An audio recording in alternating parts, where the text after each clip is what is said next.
बिस्मिल्लाहिर्रहमानिर्रहीम। आज के लेक्चर में हमने इक्वल मैट्रिक्स से इसको ख़त्म किया था। दो मैट्रिक्स को हमने इक्वल कहा था कि अगर उनका ऑर्डर इक्वल होना चाहिए और उनके कॉरस्पॉन्डिंग एलिमेंट्स सेम होने चाहिए। तो इसके बाद हम देखते हैं एडिशन ऑफ मैट्रिक्स। दो मैट्रिक्स को प्लस किस तरह करते हैं। Two matrix are comfortable for addition if they have the same order. दो मैट्रिक्स को तभी प्लस किया जा सकता है अगर उनका ऑर्डर, दोनों मैट्रिक्स का ऑर्डर सेम हो। अगर एक का ऑर्डर 3/3 है तो दूसरे का ऑर्डर भी 3/3 ही होना चाहिए, अदरवाइज़ उनको प्लस नहीं किया जा सकता। करते कैसे हैं, ए में जब बी को प्लस करते हैं तो आंसर कोई तीसरा मैट्रिक्स आ जाता है सी, यानी कि दो मैट्रिक्स को प्लस करने से एक मैट्रिक्स ही आता है। और प्लस किस तरह करते हैं, कॉरस्पॉन्डिंग एलिमेंट्स को प्लस करते हैं। अगर एक ए मैट्रिक्स है 2 7 1 9 और बी है 2 3 4 1, दोनों का ऑर्डर पहले चेक कर लेना है सेम है तो तभी प्लस करना है। 2 में प्लस करेंगे 2 को, 2 + 2 आ गया 4। 7 में प्लस करेंगे 3 को, 7 + 3 आ गया 10। 1 में प्लस करेंगे 4 को, 1 + 4 आ गया 5। 9 में प्लस करेंगे 1 को, 9 + 1 इक्वल आ गया 10। क्योंकि अगर ऑर्डर सेम नहीं होगा तो फॉर एग्जांपल इसका ऑर्डर 2 1 7 9, इसमें 4 एलिमेंट्स हैं, इसमें 3 1 के बाद एक 1 7 भी है, तो इसका जो एलिमेंट बनेगा तीसरे नंबर पे, उसके लिए इधर कोई कॉरस्पॉन्डिंग एलिमेंट आपको मिलेगा ही नहीं, सो फिर हम उसको प्लस भी नहीं कर सकेंगे। तो ये बड़ी कॉमन सेंस की बात है। आगे दूसरा सब्ट्रैक्शन ऑफ मैट्रिक्स, सेम वही डेफिनेशन है। एडिशन में और सब्ट्रैक्शन में कोई फ़र्क नहीं है। दो मैट्रिक्स को हम तभी सब्ट्रैक्ट कर सकते हैं अगर उनका ऑर्डर सेम हो। सो दो मैट्रिक्स को माइनस करते हैं तो एक मैट्रिक्स ही आता है, बिल्कुल प्लस करने की तरह। और कॉरस्पॉन्डिंग एलिमेंट्स को माइनस किया जाता है। अगर मैं एक इधर मैट्रिक्स लेता हूँ, A = 1 7 -3 -2, और एक मैट्रिक्स बी लेते हैं 1 3 4 -5, तो A - B का मतलब है 1 में से 1 को माइनस किया तो 0 आ गया, -3 में से -4 किया तो -7 आ गया, 7 में से -3 किया तो बाकी आ गया 4, -2 माइनस, अब ये वाला देखें, -2 में से माइनस कर रहे हैं -5 को, क्या आंसर आएगा?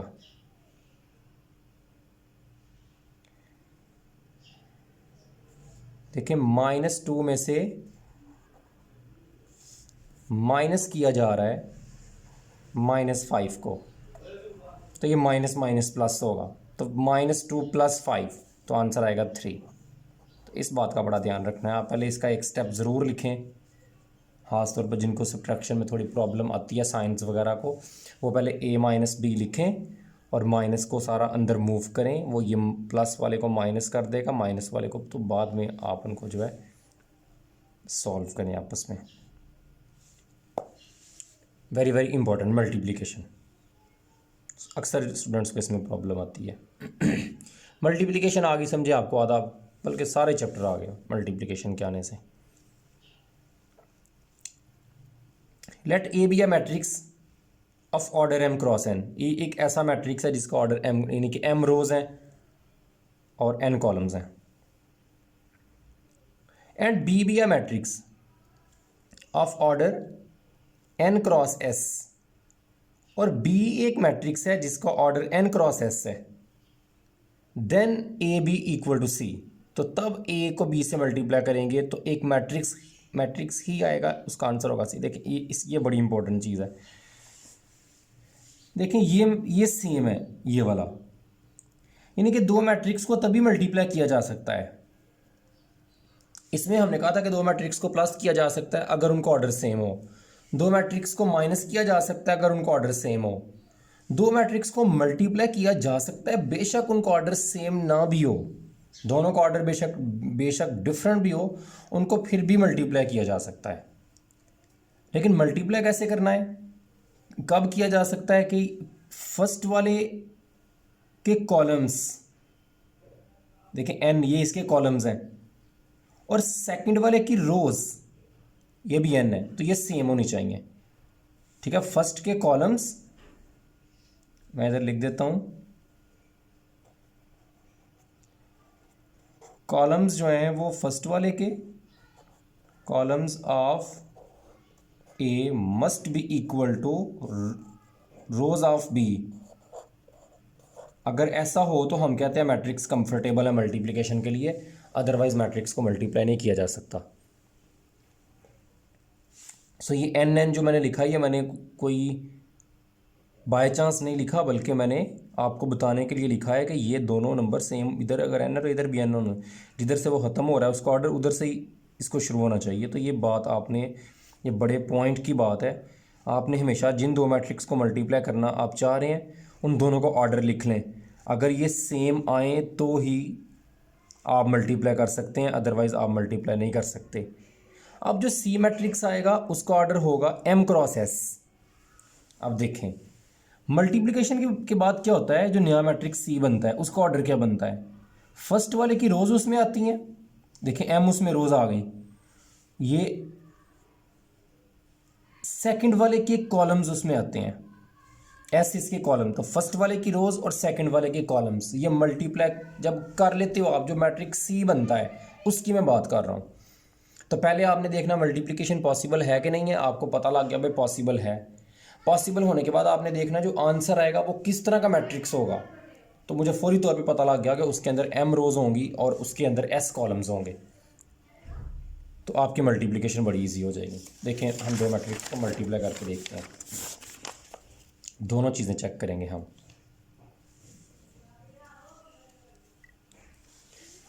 इसका ऑर्डर चेक करें कितना है, 2 रोज 3 कॉलम्स, तो इसका ऑर्डर हो गया 2/3। इसका ऑर्डर देखें कितना है, 3 रोज और 3 कॉलम्स, तो ये सेम आ गए ना दोनों, 3 3 आ गए दोनों, इसका मतलब है मल्टीप्लिकेशन हो सकती है, हमें करनी चाहिए। अब ठीक है भाई मल्टीप्लिकेशन कर लेते हैं, ए को बी से मल्टीप्लाई हम कर सकते हैं। अब मल्टीप्लिकेशन में बच्चों ने रट्टा मारा होता है, पहले first row first column, first row second column, first row third column, second row first column, second row second column, second row third column, ऐसे भी ठीक है। आप याद भी रखें, फर्स्ट रो को लेना है सभी कॉलम से मल्टीप्लाई करना है, फिर सेकंड रो को लेना है सभी कॉलम। लेकिन अगर आपसे कोई कहता है भाई मुझे इसका आंसर कैसा आएगा, मुझे मल्टीप्लिकेशन नहीं चाहिए, मुझे सिर्फ आंसर बताओ आएगा कैसा, कितनी रोज़ आएंगी कितने कॉलम्स आएंगे, तो मैं उसको बड़ा इजीली बता सकता हूँ कि 2 रोज़ आएंगी आंसर में, फर्स्ट वाले की रोज़ आती हैं, और 3 कॉलम्स, यानी कि इस तरह से आएंगे।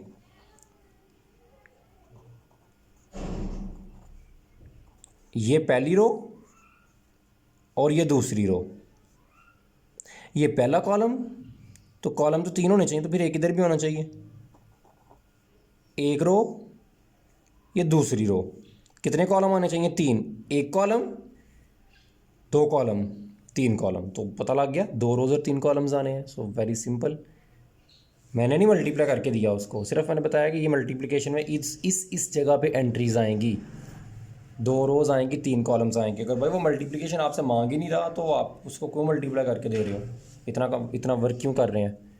अगर मल्टीप्लिकेशन अगर मांगता है तो फिर मल्टीप्लाई करके दे भी देंगे। अब वो आपसे अभी भी पूरी मल्टीप्लिकेशन नहीं मांगता, वो कहता भाई आपने ठीक है बता दिया कि मुझे 2 रोज़ आनी है और 3 कॉलम्स आने हैं आंसर के अंदर, मुझे ये बताओ कि ये तुमने कहा है इधर इधर इधर क्या आंसर आएगा, बाकी आंसर नहीं मुझे चाहिए, सिर्फ ये वाला आंसर चाहिए। देखिए हम क्या करेंगे, हमने कहा है 2 रोज़ 3 कॉलम्स आने हैं, चेक करेंगे ये कौन सी रो वाली चल रही है, तो ये सेकंड रो आपको पता है, दिस इज सेकंड रो, तो सेकंड रो को इस तरह से ना मार्क कर लें आप, क्योंकि फर्स्ट वाले की रोज़ आनी है ना, तो सेकंड रो को मार्क कर लें। और कॉलम किसके आने हैं, सेकंड वाले के कॉलम्स आने होते हैं, पहले की रोज़ दूसरे के कॉलम, तो ये फर्स्ट रो ये सेकंड रो है और कॉलम बी सेकंड है, तो सेकंड कॉलम भी मार्क कर लें सेकंड वाले में से, फर्स्ट वाले में से नहीं कर लेना। अब मल्टीप्लाई करें, 2 2 4 प्लस 1 1 1 प्लस 4 मल्टीप्लाई -7, तो पहले एलिमेंट को पहले से, दूसरे को दूसरे से, तीसरे को, तो सेकंड रो को मैंने सेकंड कॉलम से 4 7 28 -28 आएगा ना, माइनस है उधर, तो ये मैंने इसका आंसर लिख दिया। सो ये मेरे पास आ गया 4 + 1 5 में से -28 -23 मेरा इस जगह पे आ गया। अच्छा भाई कहता मुझे इसका आंसर भी बताओ, इधर क्या आएगा। आप देखें ये कौन सी रो है, फर्स्ट वाली रो है, ये दो ही रोज़ हैं, एक ये पहली और एक दूसरी, तो ये पहली रो का एक एलिमेंट है। और किस कॉलम का एलिमेंट है ये, पहला कॉलम, दूसरा कॉलम, तीसरे, पहली रो और तीसरे कॉलम का एलिमेंट है। सो पहली रो को मार्क कर लो और तीसरे कॉलम को भी मार्क कर लो। 1 4 4 प्लस 3 7 21 9 2 18, ठीक है। वैसे माइनस करना होता है, वैसे प्लस करना होता है दरमियान में। 1 4 4 प्लस 7 3 21 प्लस फार्मूले का आता है, लेकिन जब इसको करेंगे तो प्लस तो फार्मूले का, लेकिन ये प्लस माइनस, ये -18 आएगा फिर इस तरह से।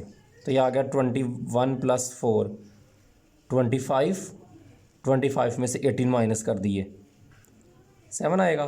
बिल्कुल 7 आ गया। और सॉरी, इधर 7 आया इस जगह पे, इधर नहीं, ठीक है। अब बाकी एलिमेंट्स को अगर आप कंप्लीट मैट्रिक्स को मल्टीप्लाई, तो अभी सभी को कर रहे हैं। ये कौन सी है, पहली रो है, पहला कॉलम है। 3 + 3 6 प्लस 8, 3 + 3 प्लस 3 + 3 + 8, 3 और 3 6, 6 और 8 14, तो इधर 14 आ गया पहले वाले नंबर पे। दूसरे वाले नंबर पे मैं अब इधर नहीं लिख रहा, मैं डायरेक्ट ही लिख रहा हूँ। ये कौन सी रो है, फर्स्ट वाली। कॉलम कौन सा है, फर्स्ट रो और सेकंड कॉलम को करो। 2 + 3 5 -14, 5 -14 -9, तो इधर -9 आ गया। ये वाला मैंने सही नहीं लिखा हुआ, ये मैं दोबारा इसको लिखता हूँ। ये कौन सी रो है, सेकंड कॉलम कौन सा है, थर्ड, तो सेकंड कॉलम को थर्ड वाले कॉलम से करो। 2 4 8 + 7 कितना हो गया, 15 -36 4 9 36, 15 2 4 8 + 7 15, 15 - 36 -21। चलो ज़्यादा नहीं हमें वर्क करना पड़ा, इसका ही 2 बना लेते हैं और साथ 1 डाल देते हैं, फिर भी सही नहीं। चलें, एक रह गया। कौन सी रो है, सेकंड। कॉलम कौन सा है भाई, फर्स्ट।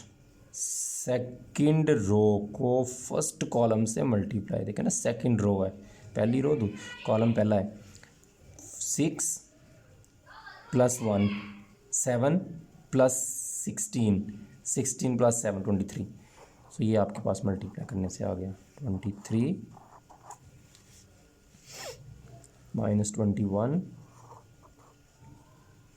और इस जगह पे क्या आया था, -9, ठीक है। तो ये मेरे पास आंसर है। सो उम्मीद है कि आपको मल्टीप्लिकेशन का पता चल गया होगा। मल्टीप्लिकेशन पॉसिबल कब होती है, आंसर में कितनी रोज़ आती हैं, कितने कॉलम्स आते हैं, और किस किस पोजीशन पे किस किस रो हमेशा पहले में से लेनी है, कॉलम हमेशा दूसरे में से लेना है, और उनको मल्टीप्लाई करके आंसर ए बी के अंदर लिखना है। पहले में से कॉलम, दूसरे में से रो नहीं लेनी, उलट है, यानी कि चेक करने का तरीका और है, मल्टीप्लाई करने का चेक करने पहले के कॉलम दूसरे के रोज़ इक्वल होनी चाहिए। ये तो मल्टीप्लिकेशन पता लगती है भाई पॉसिबल है कि नहीं। उसमें आप ना पढ़ें, आप सिंपल इसका ऑर्डर लिखें, इसका भी ऑर्डर लिखें। इसका 2/3 है, इसका अगर ये नंबर सेम आ जाएँ तो आपको भी मैं मल्टीप्लाई करूँगा, ना सेम आए तो कहेंगे मल्टीप्लिकेशन पॉसिबल नहीं है। फिर आंसर में 2 रोज़ आनी है, 3 कॉलम्स आने हैं। 2 रोज़ आनी थी, 3 कॉलम्स आने थे, पहले पता लग गया। उसके बाद जब आप लोग मल्टीप्लाई करोगे तो हर पोजीशन जो है वो आपको पता होगी। ये दूसरी रो है, दूसरा कॉलम, तो दूसरी रो को दूसरे कॉलम से मल्टीप्लाई करके जो आंसर आए वो इधर लिख दो। And okay. Scalar multiplication, scalar में किसी दो मैट्रिक्स को मल्टीप्लाई नहीं करना, एक मैट्रिक्स को किसी नंबर से मल्टीप्लाई करना है, किसी स्केलर से मल्टीप्लाई करना है। तो सिंपल उसको हर एक मैट्रिक्स है AIJ M क्रॉस N का कोई सा भी मैट्रिक्स है, तो उसमें उस स्केलर को हर एक एंट्री के साथ पूरे मैट्रिक्स के साथ मल्टीप्लाई किया जाता है। ठीक है, फॉर एग्जांपल एक मैट्रिक्स है A 2179, अगर आप इसको किसी स्केलर से मल्टीप्लाई करना चाहते हो फॉर एग्जांपल 2 से, तो 2A का आंसर आ जाएगा। 2 को इससे भी मल्टीप्लाई करना है, 2 2 4 इससे भी करना है, 2 7 14 इससे भी करना है, 2 1 2 2 9 18। तो हर एक एंट्री के साथ उस स्केलर को मल्टीप्लाई किया जाता है। This is scalar multiplication. किस दो मैट्रिक्स को मल्टीप्लाई करें तो मैट्रिक्स ही आता है। एक मैट्रिक्स को एक स्केलर से मल्टीप्लाई करें तो भी आंसर एक मैट्रिक्स ही आपके पास बना है, 2 times of the given matrix. A transpose, let A is equal to AIJ M cross N be a matrix, then A transpose equal to AJI N cross M।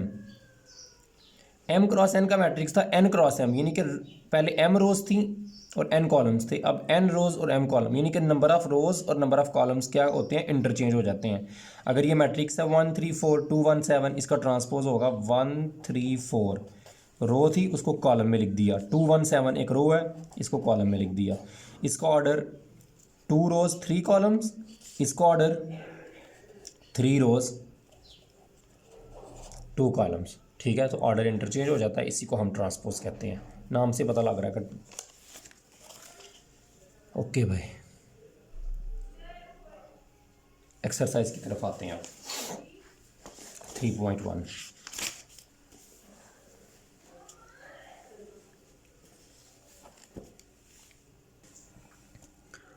इस ए matrix given है 2 1 3 5 B 1 6 7 4। कहता है ए को 4 से multiply करो, फिर ए को 3 से मल्टीप्लाई करो, दोनों को माइनस करो तो आंसर इक्वल आना चाहिए। दोबारा ए के नज़र भी आ रहा है, एक इक्वल ही आएगा। सोल्यूशन ए क्या गिवन है 2 1 3 5, करें इसको 4 से मल्टीप्लाई, 4 2 8 4 3 12 4 1 4 4 5 20। मैंने बताया था कि जिस स्केलर से मल्टीप्लाई कर रहे हैं हर एंट्री के साथ उसको मल्टीप्लाई कर देना है। ओके, 3A का आंसर क्या आएगा, इसको 3 से भी मल्टीप्लाई करके ये 3A भी निकाल लें। 3 2 6 3 3 9 3 1 3 5 15। तो ये 3A से भी मल्टीप्लाई, ए को 3 से भी मल्टीप्लाई कर लिया, दोनों को माइनस कर दें, 4A माइनस 3A। मैंने बताया था किस तरह माइनस करते हैं, कॉरस्पॉन्डिंग एलिमेंट्स को माइनस करना होता है। 8 में से 6 बाकी, 12 में से 9 बाकी, 4 में से 3 बाकी, 1, 20 में से 15 बाकी। देखिए आ नहीं गया, 2 1 3 5, सो इक्वल टू A। सो ये प्रूव हो गया, प्रूव्ड।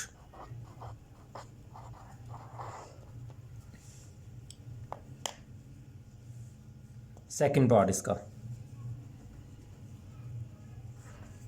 कहता है B को 3 से मल्टीप्लाई करें, A को भी 3 से करें और इसके इक्वल B में से A को माइनस करें, उसको 3 से मल्टीप्लाई करें, तो आंसर सेम आना चाहिए। तो पहले B को लिखते हैं। B मुझे दिया हुआ है 1 6 7 4, इसको 3 से मल्टीप्लाई करें, 3 1 3 3 7 21 18, इसको 3 से करेंगे तो 12। 3A का आंसर मेरे पास पहले से ही मौजूद है, मैं उसी से देंगे। A को 3 से मल्टीप्लाई करके 3 2 6 3 3 9 3 1 3 3 5 15। सो दोनों को माइनस कर लें, 3B माइनस 3A। 3 में से 6 बाकी, माइनस 3। 21 में से 9 बाकी, 11। 10 माइनस करते रहे, 12 बचा ना। 18 में से 3 बाकी, 12 में से 15, सो इसको हम 1 कह लेते हैं। अब बी में से ए को माइनस करते हैं। बी आपके पास है 1674, इसमें से माइनस करते हैं ए को। चलिए अब मैं लिख लेता हूँ थोड़ा आपको इसका आइडिया हो जाए। 2135, 1 माइनस 2, इसमें से इसको करना है 7 माइनस 3, 6 माइनस 1, 4 माइनस 5। तो आंसर आ गया इसका -1, 4, 5 और -1। सो ये बी माइनस ए का आंसर आ गया। इसको 3 से मल्टीप्लाई कर दो। 3 इंटू बी माइनस ए, 3 1 3, 3 4 12, 3 5 15, 3 1 3। देखें सेम आया कि नहीं? ठीक है, फ्रॉम 1 and 2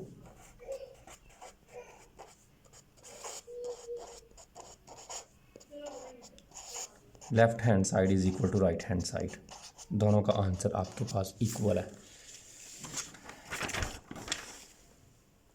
इसमें ए मैट्रिक्स गिवन है एओटा 0 1 और माइनस एओटा। देखें rectangular array of complex number है, तो ये इसको हम कहते हैं एक कम्प्लेक्स मैट्रिक्स। ये रियल मैट्रिक्स नहीं है। अच्छा, इसको हमने कितनी दफ़ा? 4 दफ़ा मल्टीप्लाई करना है। तो आंसर कहते हैं I2 के इक्वल आना चाहिए। I2 क्या है? आइडेंटिटी मैट्रिक्स आना चाहिए ऑर्डर 2 का। चेक करते हैं इसको मल्टीप्लाई। पहले ए को ए से मल्टीप्लाई करते हैं।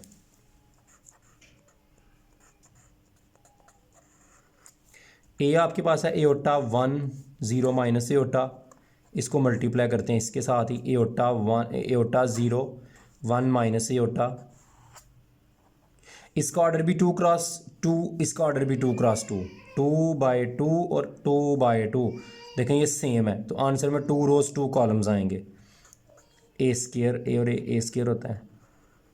फर्स्ट रो फर्स्ट कॉलम, ये फर्स्ट रो फर्स्ट कॉलम है। Aorta square multi plus 0 multiply by 1, वो 0 ही आ गया। फर्स्ट रो सेकंड कॉलम, ये फर्स्ट रो ही चल रही है लेकिन कॉलम अब सेकंड में हम लिख रहे हैं 0, तो ये 0 ही आ गया। Iota 0 0 0 iota 0। अब ये सेकंड रो शुरू हो गई। सेकंड रो फर्स्ट कॉलम, फिर second row second, so iota और ये minus iota. Second row second column, so 1 0 0 minus minus plus iota और iota, iota square. So answer मेरे पास आ गया एओटा स्क्वायर इक्वल होता है -1 के, -1 0 0 और -1। सो ये मेरे पास ए स्क्वायर का आंसर है। अब ऐसा करते हैं, ए स्क्वायर को दोबारा ए स्क्वायर से मल्टीप्लाई कर देते हैं। -1 0 0 -1, -1 0 0 -1, ये ए स्क्वायर, ये दोबारा ए स्क्वायर। मल्टीप्लिकेशन आप चेक कर लेना पॉसिबल है कि नहीं, और पॉसिबल है। आपको मैंने बताया किस तरह चेक करते हो answer. First row first column, minus minus plus, 1 1 1, 0 0 ही आ गया, उसको नहीं लिखते। फर्स्ट रो सेकंड कॉलम 0 0, तो ये 0 ही आ गया। अब सेकंड रो फर्स्ट कॉलम 0, तो ये 0 ही आ गया। सेकंड रो सेकंड कॉलम 0 और माइनस, तो ये आपके पास आइडेंटिटी मैट्रिक्स आ गया ऑर्डर 2 का। अच्छा, इधर से एक और भी बात पता चलती है। Order of A is 4। ठीक है, एक ऑर्डर कितना है? 4 है। अच्छा, ये हमने ग्रुप थ्योरी के अंदर पढ़ा था। जब आप ग्रुप थ्योरी वाला मेरा दूसरा चैप्टर भी पढ़ेंगे तो उसमें आपको ये बात, अगर आपने उसको नहीं पढ़ा तो तब तो आपको ये बात इतनी क्लियर नहीं होगी। हम कहते हैं कि एक एलिमेंट को मल्टीप्लाई करते जाएं अपने साथ, और मल्टीप्लाई इतनी दफ़ा करें कि आंसर आइडेंटिटी आ जाए। तो जितनी दफ़ा मल्टीप्लाई करने से आंसर आइडेंटिटी आता है, हम कहते हैं कि ये उस एलिमेंट का ऑर्डर है। सो 4 दफ़ा मल्टीप्लाई करने से आंसर आइडेंटिटी मैट्रिक्स आया है, तो ए का ऑर्डर फिर होगा 4। बहरहाल ये तो अगर आपने ग्रुप थ्योरी नहीं पढ़ी तो आप इस चीज़ को भी बस आप मल्टीप्लिकेशन ही करें। ग्रुप थ्योरी पढ़ेंगे तो आप चैप्टर नंबर 2 मेरा जो है तभी आपकी बात क्लियर होगी। क्वेश्चन नंबर 3 में आप लोगों ने वैल्यू फाइंड करनी है एक्स और वाई की, और ये 2 आपको गिवन है। देखें इसके दरमियान में इक्वल का साइन है, यानी कि ये वाला मैट्रिक्स इस मैट्रिक्स के क्या है? इक्वल है। तो हमने कहा था दो मैट्रिक्स इक्वल कहते हैं अगर उनके कॉरस्पॉन्डिंग एलिमेंट्स इक्वल हों।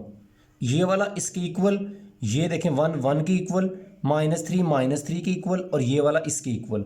तो ये तो ओपन सेंटेंस है x+3, तो x का पता नहीं है, यही हमने पता चलना है। क्या होना चाहिए? मेरा आंसर है -1 होना चाहिए, क्योंकि -1 + 3 2 आएगा ना, तो इक्वल तो बनना चाहिए। बहरहाल हम इसको तो फाइंड करते हैं। इसी तरह ये इसके इक्वल हम रखेंगे। सो हर एलिमेंट को उसके सामने वाले एलिमेंट के इक्वल रखा जाता है। x+3 को इक्वल रखेंगे 2 के, और 3y-4 को इक्वल रखेंगे 2 के, इस वाले 2 के। इधर से x की वैल्यू आ गई, 3 उधर जाके माइनस होगा, x की वैल्यू आ जाएगी -1, 4 उधर जाके प्लस होगा। अच्छा, हमारे स्टूडेंट्स यही पसंद करते हैं कि उधर जाके प्लस होगा। इसकी जो प्रॉपर्टी है वो हम इतना उसको फॉलो नहीं करते। हम अब आदत ऐसी बन गई है बोलने की कि ट्रांसपोजिशन वगैरह हम इसे कहते ही नहीं है। 3 नीचे आके डिवाइड होगा, इधर मल्टीप्लाई, इधर आकर डिवीजन। सो वैल्यू मिल गई, x की -1 और y की value 2। So this is solution set.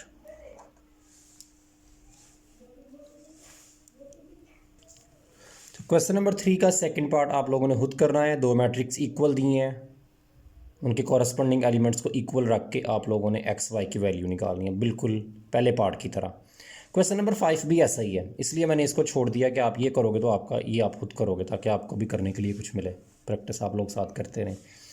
Question number 4 भी आप लोगों ने खुद करना है। मैट्रिक्स आपको दिए हैं, आपने उनको माइनस वगैरह प्लस वगैरह करके स्केलर नंबर से मल्टीप्लाई करना है, बिल्कुल क्वेश्चन नंबर 1 की तरह। सो ये बड़े सिंपल क्वेश्चन है, आप बड़े आसानी से इनको खुद कर सकते हैं। सो मैं जो आसान क्वेश्चन है वो मैं आपको करने के लिए साथ दूंगा, भी मुश्किल क्वेश्चन मैं आपको करके दूंगा।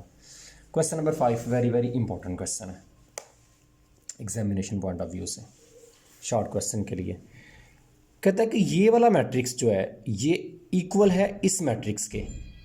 सो इसकी कॉरस्पॉन्डिंग, लेकिन ये पूरा मैट्रिक्स, अभी देखें ये पूरा मैट्रिक्स सही तरह पढ़ा नहीं हुआ।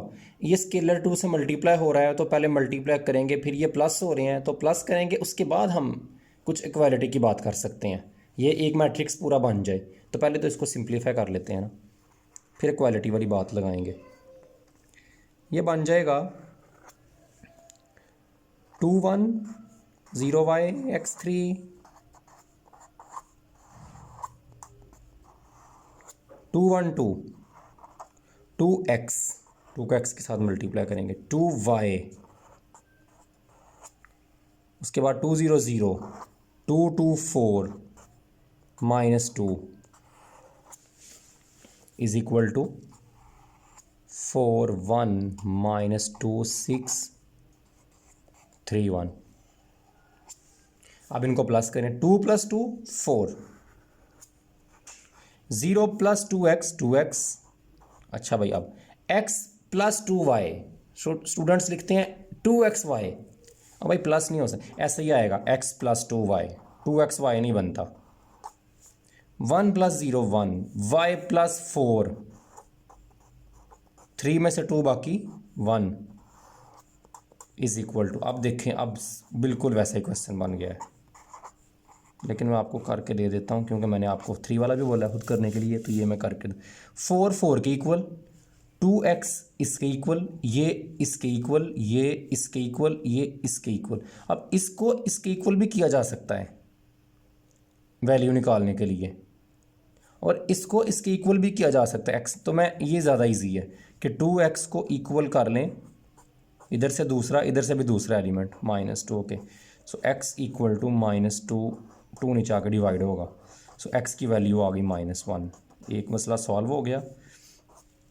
y + 4 को 6 के इक्वल कर लेते हैं, भाई इधर से भी वैल्यू निकल आएगी इसको इसके इक्वल करके, लेकिन जो आपको आसान काम आपको लग रहा है आप वो वाला करो, बजाय कि इसमें वैल्यू एक की पुट करें फिर दूसरे की निकालें। सो y + 4 को 6 के इक्वल कर लेते हैं, और y इक्वल टू 4 उधर जाके माइनस होगा। सो y इज़ इक्वल टू 6 में से 4 बाकी 2। सो सोल्यूशन सेट आ गया -1, 2। सो क्वेश्चन सॉल्व हो गया, बड़ा सिंपल क्वेश्चन है। क्वेश्चन नंबर 6, इसका पहला पार्ट कहता है a इक्वल है aij, 3/3 का मैंने आपको डेफिनेशन में बताया था, A11 A12 A13 A21 A22 A23 A31 A32 A33, ये 3/3 का मैट्रिक्स बनेगा। ठीक है, आई और जे की डिफरेंट, आई भी 1 से 3 तक है और जे भी 1 से 3 तक है, लेकिन हम इसको इस तरह ओपन करके लिखेंगे नहीं। हम ऐसा करते हैं कि ए मुझे दिया हुआ है उसने 3/3 का मैट्रिक्स। अगर मैं इसको पहले म्यू से मल्टीप्लाई करता हूँ, इस वाले म्यू से, तो म्यू ए करेंगे म्यू और इधर आ जाएगा AIJ 3/3। क्या होगा, डेफिनेशन क्या कहती है, ये म्यू हर एक एंट्री से मल्टीप्लाई होगा। इसकी 3/3 9 एंट्रीज हैं, तो म्यू हर एंट्री से मल्टीप्लाई होगा, तो म्यू हर एंट्री के साथ चला जाएगा, तो म्यू अंदर चला जाएगा इसके मल्टी, तो ये बन जाएगा म्यू ब्रैकेट पहले लग जाएगी, म्यू चला गया AIJ के साथ। क्या मतलब है, हर एक एंट्री से मल्टीप्लाई हो गया। अब इस वाले लैम्डा से मल्टीप्लाई कर देते हैं। लैम्डा म्यू से तो पहले मल्टीप्लिकेशन है, तो अब लैम्डा से भी कर देंगे।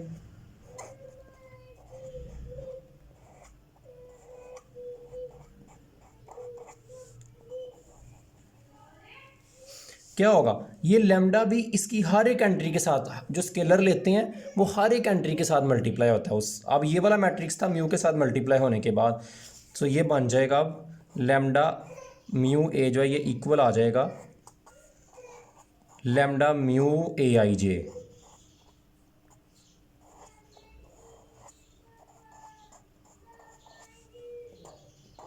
तो इसमें से जिस तरह मल्टीप्लाई कर सकते हैं, उसी तरह अगर ये हर एक एंट्री के साथ लैम्डा म्यू पड़ा हुआ है तो इसको कॉमन भी निकाला जा सकता है, तो लैम्डा म्यू को कॉमन निकाल लेंगे, अंदर आ जाएगा AIJ 3/3 का मैट्रिक्स। सो ये लैम्डा म्यू और AIJ हमारा मैट्रिक्स ए, उसका हमने नाम दिया हुआ था। सो लैम्डा म्यू ए इक्वल आ गया लैम्डा म्यू इंटू ए।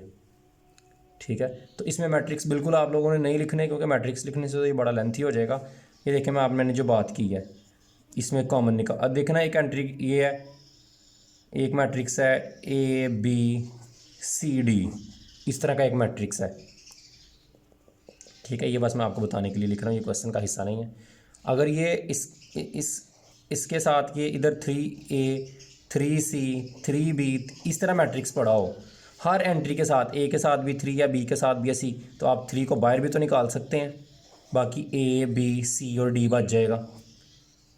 अगर तो जब ये लैम्डा म्यू हर एक एंट्री के साथ है AIJ की, तो उसको कॉमन भी तो निकाला जा सकता है हर एंट्री में से, बाकी सिर्फ अंदर वो मैट्रिक्स खाली AIJ रह जाएगा जो कि A के इक्वल है। तो यही हम सिंपल हम ये बात कर रहे हैं कि जिस स्केलर से मल्टीप्लाई करते हैं वो हर एक एंट्री से मल्टीप्लाई होता है, इसलिए ब्रैकेट के अंदर चला जाता है। जब लैम्डा से मल्टीप्लाई करते हैं उसने हर एंट्री से मल्टीप्लाई होना है, तो वो भी ब्रैकेट में चला जाएगा। फिर जब वो दोनों लैम्डा म्यू अंदर चले गए मल्टीप्लाई करके, तो उस लैम्डा म्यू को अंदर से कॉमन फिर बाहर भी निकाल सकते हैं हर एंट्री के साथ है अगर तो बस यही हम इसमें आइडिया देना चाह रहे हैं। बाकी ये क्वेश्चन को इतना इंपॉर्टेंट भी नहीं है, तो इतने ही पार्ट्स करते हैं।